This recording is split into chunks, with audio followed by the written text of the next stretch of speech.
ডাকতেছো কে? কথা হচ্ছে কি, আব্বা তো বেশ কিছুদিন মারা গেছে, আমার গাড়ি কিনা লাগবে। তুই গাড়ি কিনবো মানে এত টাকা তুই কোনে পাবো? এত টাকা কোনে পাবো মানে? বাপের জমি নাই?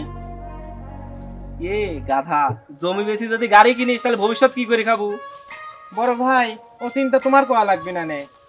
আমার জমি ভাগ করার কথা ভাগ করে দাও, আমাকে আলাদা করে দাও। তো ছোট কোনোদিনও বড় হলো না, জমি ভাগ করে দিলেই তো বেশি মনে করা শেষ করবো না। আর ভাগ তাহলে একটা তো বোনও রয়েছে। বোন কি? বোন বিয়ে দিলে তো গেলই, ওর আবার ভাগ কিসের? কথাটা তুই ঠিকই কইছো। একটা মনে কর যে শিক্ষিত ছাওয়াল, একটা মূর্খ ছাওয়ালের সাথে দেখি বোনটা বিয়ে দিয়ে দিলাম, জমির ভাগ আর দেওয়া লাগলো না। আর আমরাই তো দুই ভাই, জমির ভাগ করা লাগবে কি? উত্তর চকেরটা আমার, দক্ষিণ চকেরটা তোর। আর বাড়িতে জমি আছে, মধ্যে মধ্যে ভাগ করে নেবো, শেষ। ঠিক আছে, আমি তো মেন রোডের সাথে পাই বাড়ি। শোন, তুই নিচের টেনে লিস, তুই তো বেশিই ফেলাবো নু, দরকার আমি কিছু টাকা তোকে দিয়ে দেবো না। আচ্ছা ঠিক আছে, খুব ইমার্জেন্সি ভাবে ভাগ করা লাগবে, আমার গাড়ি কিন্তু এক সপ্তাহের মধ্যে লাগবেই। আচ্ছা, শুক্রবার দিন একটা মুরব্বী ডাইকে ভাগ করে নেবো না। এটা লতিফ সাহেবের বাসা, লতিফ সাহেবের ছেলেরা কথা বলেন, আমি আসি। ঠিক আছে ভাই, থ্যাংক ইউ। আসসালামু আলাইকুম। ওয়ালাইকুম আসসালাম। কিন্তু ভাইয়া আপনাকে তো চিনলাম না। অ্যাকচুয়ালি আপনারা আমাকে চিনবেন না, আমি আপনার আব্বার পুরো পরিচিত, বা আপনার আব্বাও আমার পরিচিত ছিল। আমি কয়েকদিন আগে শুনলাম যে আপনার আব্বা চলে গেছে। আমি তখন ঢাকায় ছিলাম, ব্যবসা বাণিজ্যের কাজে একটু আটকে গেছিলাম, আসতে পারিনি, আসতে দেরি হলো। ওনার সাথে আমার খুব মহব্বত ছিল, ওনার সাথে আমার কিছু ব্যবসায়িক লেনদেনও ছিল। আমি সেই দরকার আজকে ওনার বাড়িতে আসছি। আপনি হচ্ছেন ওনার বড় ছেলে? জি, আমি ওনার বড় ছেলে, আর এটা আমার ছোট ভাই। আচ্ছা আচ্ছা, তাহলে আপনাদের কাছেই দরকারের ব্যাপারটা বলি। সেটা হচ্ছে উনি আমার কাছ থেকে ব্যবসার জন্য 2 লক্ষ টাকা নিয়েছিল, বলেছিল যে টাকাটা দিয়ে দেবে। তো আমি মারা যাওয়ার দিন আসতে চেয়েছিলাম, পারি নাই। তো ভাবছি যে এখন যাই, এখন একটু ফ্রি হয়েছে। তো যেহেতু আপনারাই হচ্ছেন ওনার উত্তরসূরি এবং ওনার অর্থ সম্পদের ভোগবিলাস আপনারাই করতেছেন, তো ওনাদের ঋণ কিন্তু মানে ওনার ঋণ কিন্তু আপনাদের শোধ করা উচিত। তো সেই জায়গা থেকে যদি আপনারা আমার 2 লক্ষ টাকা দিয়ে দেন। না ভাই, আমার আব্বা ঋণ করে গেলে আমার মরার আগে কয়ে গেল না নে। ওই উত্তর পাড়া হয়েছে আসাতে না, আমরা 1 লাখ টাকা পাইলাম না, আমার আব্বা কয়ে গেছিলে, আমরা যা মরার পরে লিয়ে আইছি। শুনেন, আপনার আব্বা যে আমার থেকে টাকা নিচ্ছে তার যথেষ্ট প্রমাণ আমার কাছে আছে। আপনার আব্বা স্টেমে সই স্বাক্ষর করে আমার থেকে টাকা নিচ্ছে। আমি ইচ্ছা করলে আমার প্রমাণপত্র সহ আমি থানা থেকে পুলিশ নিয়ে আপনাদের বাড়িতে আসতে পারতাম, কিন্তু আসেনি কেন? আমি জানি আমার চাচা খুব ভালো মানুষ ছিল, তাদের সন্তান আপনারা খুব ভালো হবেন। আমি এজন্য এইভাবে একা একা আসছি যে বলা মাত্র আমি আমার টাকাটা ফেরত পাবো। এখন আপনারা যদি আমার টাকাটা না দেন, তাহলে আমি অবশ্যই আমি আমার বিধিবিধান অনুযায়ী যেভাবে আমি টাকা তুলতে পারি আমি সেই পদক্ষেপ নিব। এখন আপনাদের এটাই ভালো হবে যে আমার টাকাটা আপনারা আমাকে দিয়ে দেন, তাতে আপনারাও ভালো থাকবেন, আমার চাচার আত্মাও ভালো থাকবে। ভাই যাই বলেন, আপনি টাকা আমরা দিবি পারবো না নে।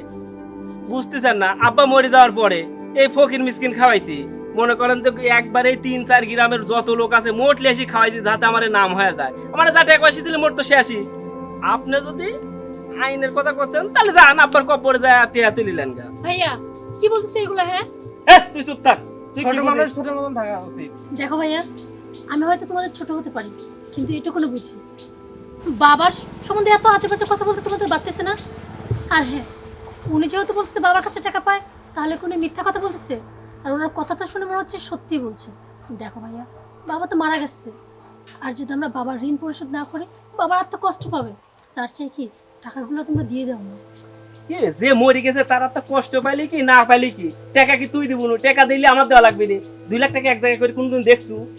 ও, তার মানে তোমরা দিবা না, তাই তো? আমার কথা শুনে কি বুঝতেছিস নি টাকা দেবো নাকি দেবো না? আমি এসব টাকা পয়সা দিতে পারবো না। আচ্ছা, তোমাদের কাউকে দিতে হবে না, বাবা যেহেতু ঋণ করছে আমি নিজে শোধ করবো। তুই এত টাকা কই পাবি? বাহ, দারুণ বলেছো। আসলেই তো আমার কাছে তো টাকা নাই, কিন্তু আমার একটা মন আছে। আর তোমাদের দুজনকে দেখো, তোমাদের কাছে টাকা থাকলেও কোনো মন নেই। ভাইয়া বলছি কি, আসলে আমি চাই না, আমার বাবা যেহেতু টাকাগুলো নিয়েছে আমি চাই পরিশোধ হোক, কিন্তু সত্যি আমার কাছে কোনো টাকা নেই। তবে হ্যাঁ, আমি শুনেছি আপনারা অনেক বড় মাপের মানুষ, আর তাদের বাড়িতে কাজের লোক থাকে। অন্তত আমাকে আপনাদের বাড়িতে কাজের লোক হিসাবে নেন, আমি সব কাজ পারি। আমি ঠিক কাজ করে আপনাদের টাকাগুলো পরিশোধ করে দেবো। প্রতি মাসে মাসে যে টাকাটা আসে আপনি কেটে নেবেন, আর যতদিন পরিশোধ না হয় আমি ততদিন আপনার বাড়িতে কাজ করবো। আমাকে নিয়ে চলুন। বড় ভাই, আপদ বিদায় হচ্ছে, আরে যাক না কে, মাসে তোর পিছনে 5-10 হাজার খরচ হয়, সেটা তোমার কমে গেল। তুই ঠিকই কইছু, বাপের ঋণও শোধ আমারও করা লাগলি না, মনে করে যে 2 লাখ টাকাও তো দেওয়া লাগতেছে না। হ্যাঁ, আর চলে গেলি পরে জমিটা ভাগ করে নেবো দুই ভাই। আচ্ছা ঠিক বাধা আছে। দিয়ে না, যাবে দাও। ভাই ও যখন নিজের থেকে যাবি আছে তাহলে লিয়ে যান। আর আমার কাছে এখন টাকা পয়সাও নাই, আপনি টাকা পয়সাও দিবির পারবো না, আপনি আমার বোনকেই লিয়ে যান। হ্যাঁ বড় ভাই ঠিকই কইছে, নিয়ে যান, যত নিজে ইচ্ছে যাবে ইচ্ছা হচ্ছে নিয়ে যান। আপনাদের কাছে যদি আর রাস্তা নাই আমার ঋণ শোধ করার জন্য, তাহলে আমারও তো একটা না একটা ব্যবস্থা নিতেই হবে। আমার বাসার কাজের লোক নাই, একটা কাজের মেয়ে, যা সবকিছু মিলে ভালোই হলো। আপনাদের বাবার ঋণও শোধ হলো, আমার বাসার কাজের লোক নাই। ঠিক আছে, চলেন আসলে আমি চল। আপনার বোনকে নিয়ে যাচ্ছি। যতদিন ঋণ শোধ না হয় ততদিন সে আমার বাসায় থাকবে। এবার আপনার খুশি? হ্যাঁ, আমার কোনো সমস্যা নাই। আপনার নাম কি?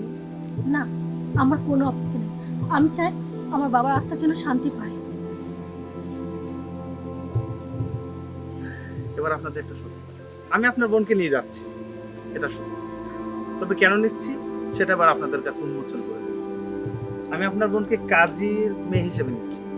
আমি আপনার বোনকে নিয়ে যাচ্ছি বিয়ে করার জন্য। কি খুব অবাক লাগতেছে না?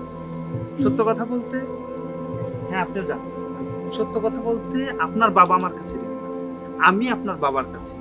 কি সে কথা তাহলে আগে কবেন না যে আমার আব্বা আপনার তো 2 লাখ টাকা পাবি? আমরা মজা করতেছিলাম। যদি আগে সত্য কথাটা বলতাম, আপনাদের মধ্যে যে মনুষ্যত্বটা নাই, আপনারা যে মানুষ রূপে শয়তান হয়ে গেছেন, সেটা তো আমি বুঝতে পারতাম। আর আপনাদের দুজন শয়তানের মাঝে একটা ভালো মেয়ে বসবাস করে, সেটাও আমি জানতাম। যে আপনারা আপনার বাবার সম্পদ হেলায় ফেলায় নষ্ট করতেছেন, অথচ বাবার ঋণ শোধ করার জন্য আপনারা চুল পরিমাণ চিন্তাবিদ নাই, সেটা তো আমি কখনোই জানতাম না। হঠাৎ আমার ব্যবসা খুব খারাপ অবস্থায় যাচ্ছে। হঠাৎ করে আমার চাচার সাথে একদিন দেখা, তখন আমি ওনার থেকে 2 লক্ষ টাকা নিই।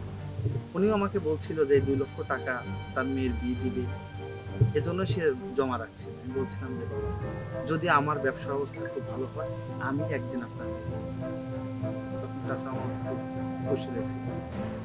আজকে খুব দুঃখ লাগতেছে, আমার সেই ব্যবসায় সুফলে আজ আমার বাড়ি হয়েছে, গাড়ি হয়েছে, অনেক কিছু হয়েছে, কিন্তু আজকে সেই চাচা নেই।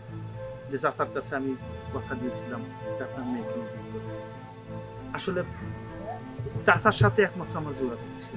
চাচা যেদিন পৃথিবী ছেড়ে চলে যায়, সেদিন কেউ আমাকে একটা বার ফোন দিয়ে জানায়নি। আমি যদি এক চুল পরিমাণ খবর পাইতাম, আমার সমস্ত ব্যবসা বাণিজ্যকে আমি পৃথিবীর এক প্রান্ত থেকে আরেক প্রান্তে চাচার কাছে ছুটে আসতাম, কিন্তু আমাকে কেউ আসলে জানায়নি। তো আজকে আমি যেহেতু কাকার কাছে কথা দিয়েছিলাম, কাকার কাছে আমার ঋণ শোধ করার এই একটি মাত্র উপায় আছে, আমি তার এই মেয়েকে বিয়ে করে আমার ঘরে নিয়ে যাবো। আর হ্যাঁ, চাচার কাছ থেকে যে 2 লক্ষ টাকা নিয়েছি সেটা আমি আপনাদের জন্য নিয়ে আসছি। রাস্তায় গাড়ি রাখা আছে, আপনারা আমার সাথে আসেন, আমি ওখান থেকে আপনাদের ভাই দাঁড়ান। ভাইয়া, আসলে আমরা আপনার সাথে যে ব্যবহারটা করেছি আসলে ভুল করে ফেলছি। আসলে সন্তান হিসাবে আমাদের উচিত ছিল আসলে আপনি যেভাবে বলছেন বাবার ঋণ পরিশোধ করা, কিন্তু আসলে আমরা অর্থ সম্পদের লোভে মানে মানুষ থেকে অমানুষ হয়ে গেছি। ভাই, যেহেতু আব্বার ইচ্ছা ছিল আমার ছোট বোনটা আপনার সাথে বিয়ে দিতে, আমরা 2 ভাই চাই আব্বা যেরকম ভাবে চাইছিল অনুষ্ঠান করে ধুমধাম করে আমার একমাত্র বোনকে আপনার হাতে তুলে দিতে চাই। তাহলে তো ভালোই হতো, যদি আপনারা আপনাদের বোনটা বুঝতে পারেন। আপনারা যদি চাচার ইচ্ছা মতো সবকিছু কাজ শেষ করতে পারেন, তাহলে চাচার জন্য, আমাদের জন্য, সবার জন্য ভালো। যাক, আমার অনেক ভালো লাগলো যে আপনারা আপনাদের বোনটা বুঝতে পারছেন। বাইরে না দেরি করি, চলেন ভিতরে যাই। না, তাহলে আজকে আমি যাই, কাজ আছে। না ভাইয়া, ভিতরে চলেন, কিছু নাস্তা পানি করে যাবেন। আমি আসবো, আমার গার্জেন পক্ষ পাঠাবো, কথা হবে তখন আমরা।